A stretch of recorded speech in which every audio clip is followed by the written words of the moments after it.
The auctioneer's hammer hovered in midair when the first shot rang out. The crowd scattered like frightened chickens, ducking for cover as dust and splinters erupted from the wooden post, 3 inches from Jackson Harlow's head. At 42, the former sharpshooter stood unmoved on the auction block, his weathered face betraying nothing, despite his hands being bound behind his back. Next man tries to buy what ain't for sale, gets a bullet between the eyes, a voice called from the crowd. Jackson recognized the voice before he spotted the man. Vincent Blackwood, the most ruthless loan shark in 3 counties. The same man who'd seized his father's ranch after the old man drank and gambled away their family legacy. Now Blackwood was here to make sure Jackson's humiliation was complete. "Mr. Blackwood," the auctioneer stammered, sweat beading on his brow despite the cool morning air. "This here's a legal proceeding. The court approved." "I know what the court approved," Blackwood interrupted, sliding his Colt revolver back into its holster with practiced ease. "Just making sure everyone understands the stakes." The crowd of Millridge's citizens watched in uneasy silence. Some had known Jackson since he was a boy, before the war, before he'd become a legend with a rifle in his hands, before he'd become the kind of man people whispered about. Now they watched him being sold like livestock to pay his dead father's debts. The bidding resumed, tension crackling like heat lightning before a storm. 3 men showed interest. Peterson, who needed bodies for his copper mine where men rarely lasted a year. Morrison, whose ranch hands often disappeared under mysterious circumstances. And Blackwood himself, though everyone knew he was just driving up the price. 200, Peterson called out, his voice hoarse from years of shouting at miners. 250, Morrison countered, spitting tobacco juice into the dust. Jackson kept his eyes fixed on the distant mountains. Better to focus on something constant than the faces of people who once respected him. The life he'd built after the war, quiet, solitary, redemptive, was over. All because he'd come home to care for a father who'd never done the same for him. Then a new voice cut through the murmuring crowd. $500. Heads turned. A woman stepped forward, her posture straight as a fence post, chin tilted up in defiance. Catherine Westbrook stood out among the men like a rose among thorns. Though there was nothing delicate about her, her riding clothes were practical but well-made, her auburn hair swept back under a wide-brimmed hat. The Colt Navy revolver on her hip wasn't for show. "Mrs. Westbrook," the auctioneer said, surprise evident in his voice. Women didn't bid at debt auctions, especially not widows who ran ranches alone. 500 is the bid. Do I hear 550? Peterson shook his head and walked away, muttering. Morrison looked uncertain, counting the coins in his hand before stepping back. 500 going once, the auctioneer announced, hammer raised. Going twice.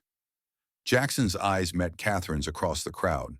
Something passed between them, not pity, but something he couldn't identify. It felt like she was seeing him as a person, not just another debt to be settled. Sold to Mrs. Westbrook for $500. The hammer fell with a crack that echoed through the town square. The crowd began to disperse, but Jackson remained frozen on the platform, watching as Catherine approached Blackwood and counted out the money.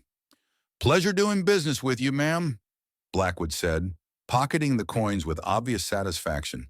Hope you get your money's worth out of him. Catherine didn't respond. Her attention focused on Jackson as a deputy cut the ropes binding his wrists. She watched him rub the raw skin, her expression unreadable. You'll be coming with me, she said simply, turning toward her wagon without waiting for a response. As they prepared to leave, Jackson noticed 3 riders at the edge of town watching the proceedings with dangerous interest. One nodded slightly to Blackwood before they all turned and rode away. From the shadows between 2 buildings, Peterson approached Blackwood, keeping his voice low. What game are you playing, Vincent? You could have outbid her. Blackwood's gold tooth glinted as he smiled. No need. Her ranch will be ours within the week. Catherine's wagon moved steadily down the dirt road leading out of Millridge. Jackson sat beside her on the wooden bench, stealing glances at the woman who'd just purchased his freedom, or perhaps his servitude. The silence stretched between them until the town disappeared behind a bend in the road. "Ma'am," Jackson finally said, his voice rough from disuse, "I need to ask why you paid good money for a man you don't know." Catherine kept her eyes on the trail ahead, her hands steady on the reins. "I know enough. Former Union Army sharpshooter, came home to care for your father, kept to yourself these past 5 years. That doesn't answer my question. I need someone who can handle a gun and isn't afraid of trouble," she said matter-of-factly. "Word is, you're good at both."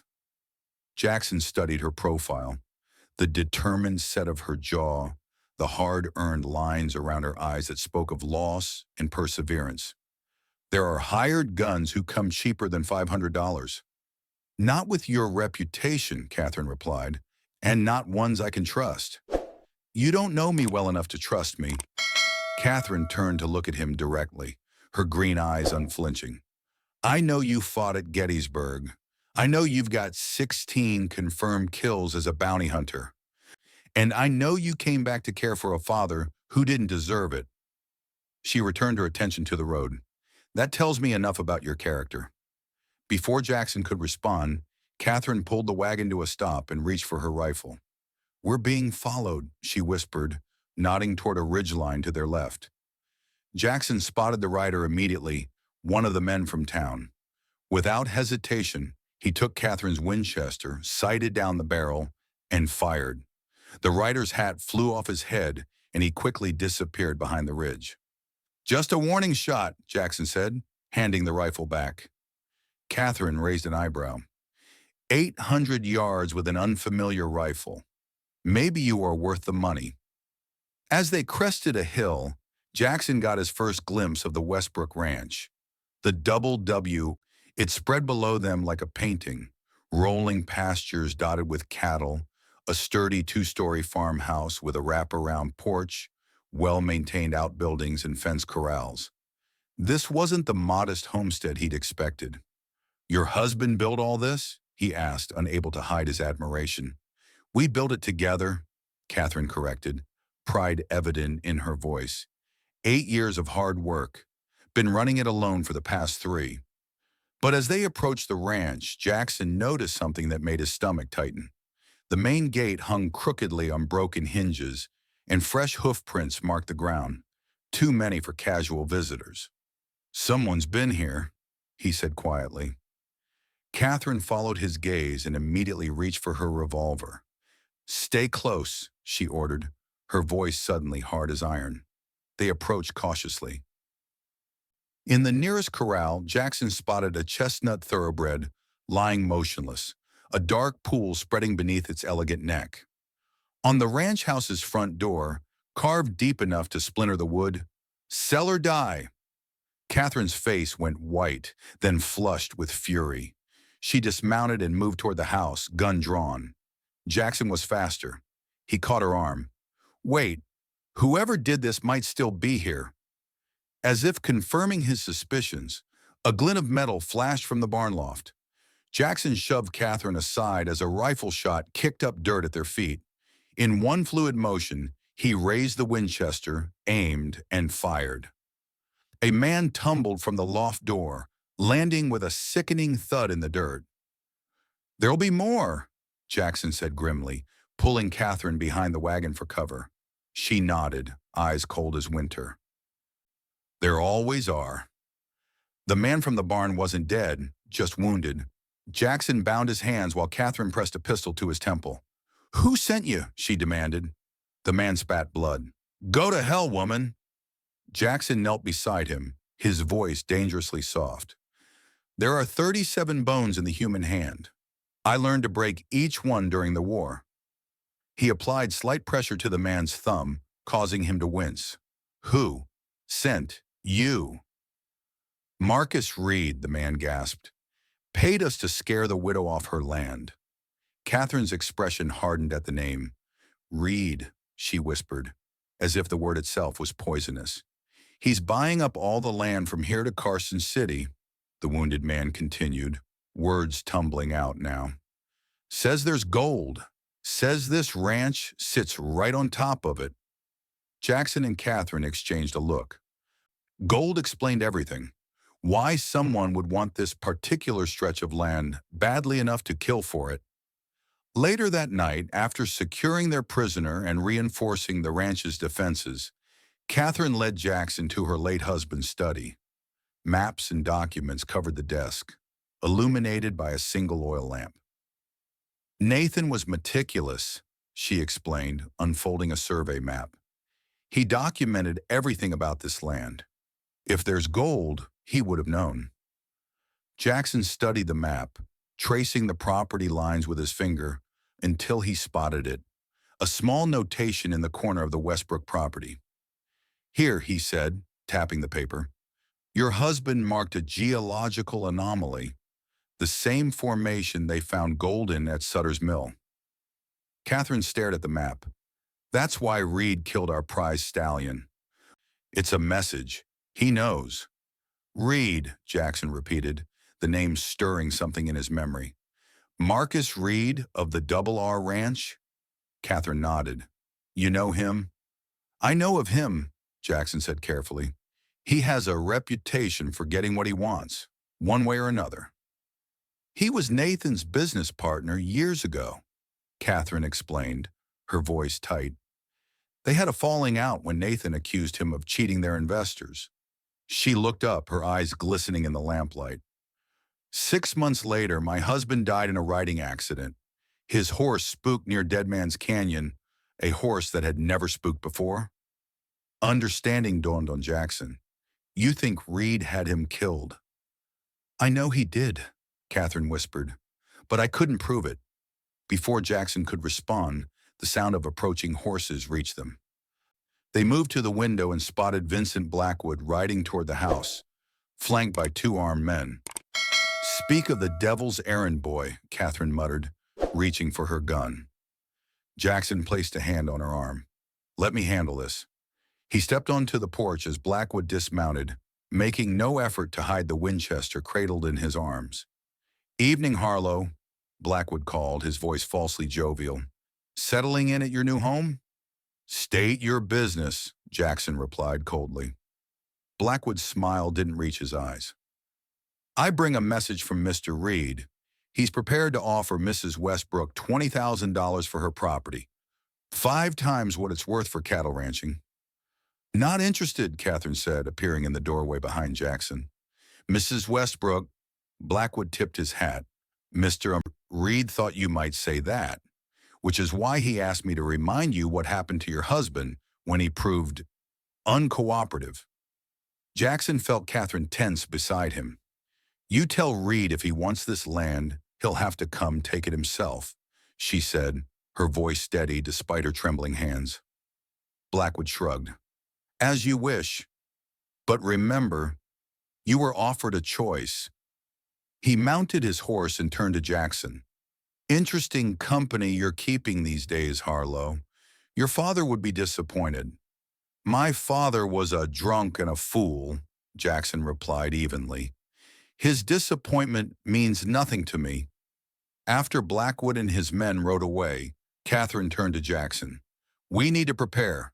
They'll be back, and in greater numbers. Jackson nodded grimly. I know Reed's type. He won't stop until he gets what he wants.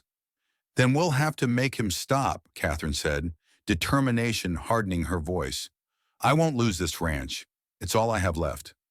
For the next 2 days, Jackson worked with Catherine's 2 remaining ranch hands to fortify the property. They dug rifle pits, reinforced the barn, and set up defensive positions around the house. Jackson taught them military tactics, how to create fields of fire, where to position themselves for maximum coverage. At night, he and Catherine pored over Nathan's documents, looking for anything that might help them against Reed. It was during one such session that Jackson found something curious, a letter from Nathan to a friend in Carson City, written just days before his death. Listen to this, Jackson said, reading aloud. If anything happens to me, the proof is in the old mine shaft. Ours name is on every document. Catherine frowned. What mine shaft? There's no mine on our property. Not yet, Jackson replied, but your husband found something. Something worth killing for.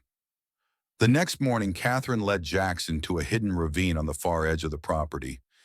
Nathan used to disappear here for hours, she explained. Said he was just exploring, but he was secretive about it. After an hour of searching, they found it. A narrow opening in the rock face, partially hidden by brush. Inside, the tunnel extended only about 20 feet before ending in a rock wall, but Jackson immediately noticed something odd. This wall, he said, running his hand over the surface, it's been built, not carved. He pressed his weight against it, and a section moved slightly. Help me. Together, they pushed until the false wall gave way, revealing a second chamber. Inside, wooden support beams held up the ceiling, and a small desk sat against one wall, covered in papers and rock samples. But what caught their attention was the glint of yellow in the rock face, a vein of gold stretching across the wall. My God, Catherine whispered. Nathan found it. Among the papers on the desk was a leather-bound journal, Nathan's record of his discovery and his dealings with Reed. The final entry confirmed their suspicions. Reed had threatened Nathan when he refused to sell the ranch, and Nathan had documented everything, including proof of Reed's involvement in land fraud throughout the territory. This is enough to have Reed arrested, Catherine said, clutching the journal. We need to get this to the federal marshal in Carson City. They were interrupted by the sound of a distant gunshot. Racing back to the ranch, they found one of Catherine's hands lying dead in the yard, and the other badly wounded. Reed's men, the wounded man gasped. At least 20. They're coming tonight. As darkness fell, Jackson positioned Catherine in the house with her rifle while he took up a position in the barn. The wait was excruciating. Every cricket chirp, every rustle of wind through grass, setting their nerves on edge. The attack, when it came, was swift and overwhelming. Riders emerged from the darkness, torches in hand. The first volley of bullets shattered windows and splintered wood. Jackson returned fire methodically, dropping 2 men before they could reach the house. Catherine proved her worth, her rifle cracking steadily from an upstairs window. 3 more of Reed's men fell, but there were too many. They surrounded the house, setting fire to the porch and tossing torches through broken windows. As smoke filled the house, Jackson fought his way inside, finding Catherine coughing in the study. We need to get out, he shouted over the roar of the flames. Catherine grabbed Nathan's journal and a small box from a hidden compartment in the desk. The cellar, she choked out. There's a tunnel Nathan built. It leads to the creek. They barely made it to the cellar door before the main staircase collapsed in a shower of burning timber. The tunnel was narrow and dark, forcing them to crawl on hands and knees through the suffocating blackness. Behind them, the house that Catherine had built with her husband was consumed by flames. After what felt like hours, they emerged beside the creek, hidden by willow trees and tall grass. In the distance, the orange glow of the burning ranch lit up the night sky. Men's voices carried on the wind as Reed's hired guns searched the property for bodies. Catherine sank to her knees beside the water, the journal clutched to her chest. For a moment, Jackson thought she might break down, but instead she looked up at him with steel in her eyes. They took everything I built, she said, her voice steady despite the tear tracks on her smoke-stained face. But they didn't get what they came for. She opened the small box she'd rescued, revealing a wedding ring, a locket, and a folded document. Nathan's original land deed and his will, leaving everything to me. She tucked them securely inside her shirt. As long as I'm alive, that ranch belongs to me. Gold and all. Jackson nodded, impressed by her resilience. We need to move. They'll search the creek by morning. As they prepared to set out for Carson City, a twig snapped nearby. Jackson drew his revolver, pushing Catherine behind him.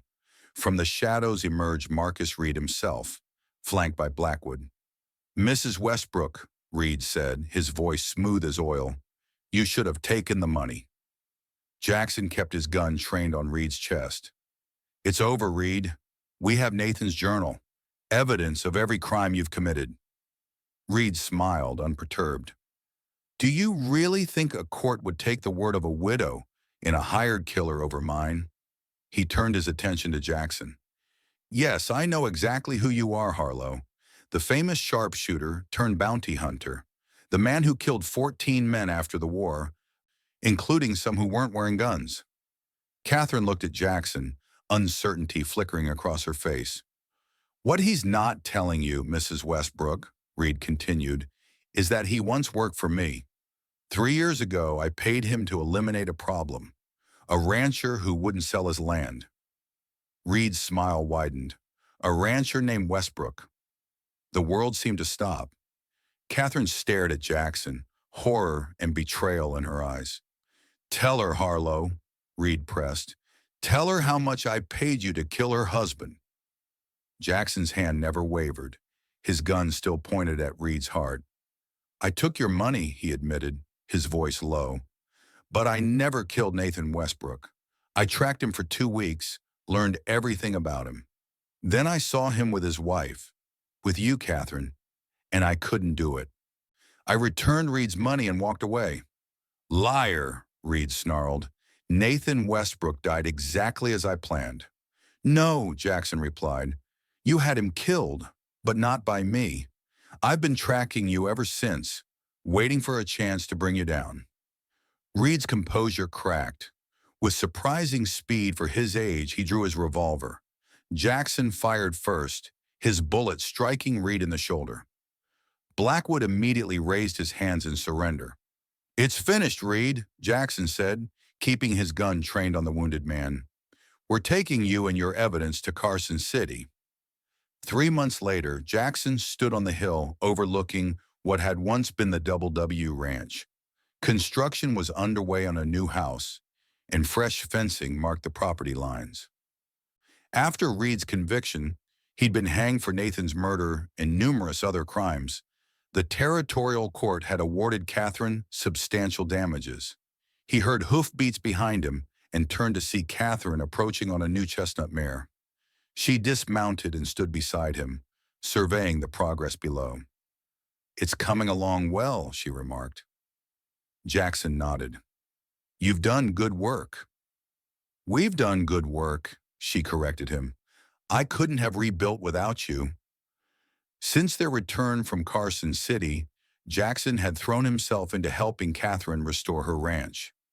The gold mine was being properly developed, with fair shares distributed to the workers, a far cry from Reed's exploitative plans. "I've been thinking," Catherine said after a moment of comfortable silence, "the new brand needs a name. I was considering Westbrook Harlow." Jackson looked at her in surprise. "That sounds like a partnership." "That's what I had in mind," she replied, meeting his gaze steadily. "Unless you're planning to move on." Jackson had considered it. Despite everything they'd been through together, he still carried the weight of his past. "You know what I was," he said quietly. "What I did." "I know who you are," Catherine countered. "A man who chose to do the right thing when it mattered most." She took a step closer, close enough that he could smell the lavender in her hair. "You once said you took Reed's money, but couldn't go through with killing Nathan. Why?" Jackson looked out over the land, remembering. "I saw you together one evening. You were on the porch watching the sunset. He said something that made you laugh." He paused. "I realized I'd be destroying something real, something worth protecting. I couldn't do it." Catherine was quiet for a long moment. "Nathan used to say freedom isn't about being alone. It's about choosing who you want to belong to." She turned to face him fully. "I'm choosing, Jackson. What about you?" Jackson Harlow, former soldier, bounty hunter, and debtor, looked at the woman before him. Strong, determined, unbroken despite everything she'd lost. For the first time in years, he felt something like hope. "I choose to stay," he said simply. As the sun set over the new Westbrook Harlow Ranch, casting long shadows across land that had seen both blood and redemption, Jackson realized that sometimes being sold was really being saved. His father's debt had led him here, to this moment, to a second chance he never thought he'd have. And this time, he wouldn't walk away.